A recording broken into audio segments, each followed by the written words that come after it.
Escuta, governador, por aqui tá tudo sob controle, viu? Respeita a polícia! E em 3 anos já foram nomeados mais de 3 mil novos profissionais da segurança pública. E nós vamos endurecer cada vez mais o combate à criminalidade. Graças ao empenho desses profissionais, podemos bater no peito e dizer: somos o estado mais seguro do Nordeste. Agora o bicho vai pegar!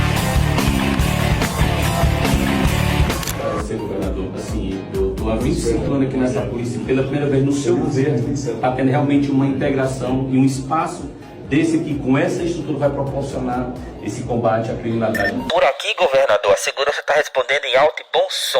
Com orgulho podemos dizer! E com orgulho podemos dizer! Câmbio de limpo. Soltou aí, ó. Tá vendo aí?